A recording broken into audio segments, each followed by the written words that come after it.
পাঁচটি জিনিস যদি আপনার মাথায় থাকে তাহলে আপনি এই পাঁচটি বিষয় মাথায় রেখে যে কোনো পাপে লিপ্ত হন তাতে কারো কোনো আপত্তি নেই। সালাফগণ বলতে যে পাঁচটি বিষয় যদি তোমার মাথায় থাকে তাহলে এই মাথায় রেখে পাঁচটি জিনিস তুমি যে কোনো পাপ করতে পারো।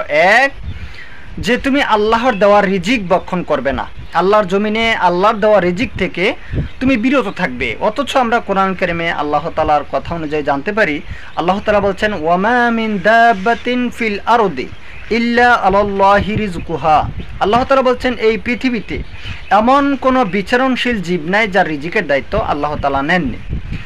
তাহলে এই রিজিক থেকে যদি আপনি বিরত থাকতে পারেন তাহলে যেই কোনো পাপ আপনি করুন তাতে কোনো আপত্তি নেই। দুই নম্বর হচ্ছে আল্লাহর সীমানা, এই পৃথিবী থেকে আল্লাহর সীমানা থেকে বের হয়ে যাওয়া। এটা যদি আপনি মাথায় রাখতে পারেন, এটা যদি আপনি রাখতে পারেন তাহলে আপনি যে কোনো পাপ করেন কোনো সমস্যা নেই। অথচ আমরা সূরা রহমানে আল্লাহ তাআলার কথা অনুযায়ী বুঝতে পারি, আল্লাহ তাআলা বলছেন ইয়া মাশারাল জিন্নি ওয়াল ইনস ইন ইসতাতাতুম আন তানফুযু মিন আকতারিস সামাওয়াতি ওয়াল আরদ ফানফুযু লা তানফুযুনা ইল্লা বিসুলতান। আল্লাহ তাআলা বলছেন হে জিন এবং ইনসান, তোমরা কি পারবে আল্লাহর দেওয়া এই সীমানা থেকে বের হয়ে যেতে? এটা সম্ভব নয়। তাহলে আল্লাহর সীমানা থেকে বের হয়ে যেতে পারলে আপনি যে কোনো পাপ করেন কোনো সমস্যা নেই। তিন নম্বর হচ্ছে যে আল্লাহর নজরের বা আল্লাহ তাআলার দেখার বাইরে চলে যাওয়া, অর্থাৎ আল্লাহ তাআলা দেখবে না এমন একটি জায়গা, সীমানার অতিক্রম করে এমন একটি জায়গাতে যাবেন যেখানে আল্লাহ তাআলার কোনো ক্ষমতা নেই দেখার। এমন জায়গায় যদি আপনি যেতে পারেন তাহলে আপনি যে কোনো পাপ করেন কোনো সমস্যা নেই।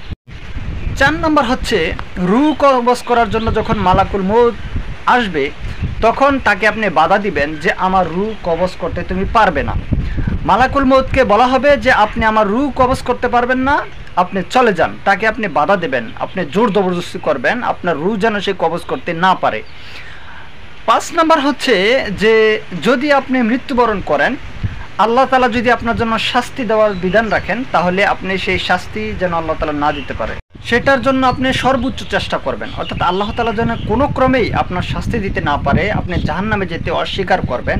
এই পাঁচটি বিষয় মাথায় রেখে আপনি যে কোনো পাপে লিপ্ত হতে পারেন।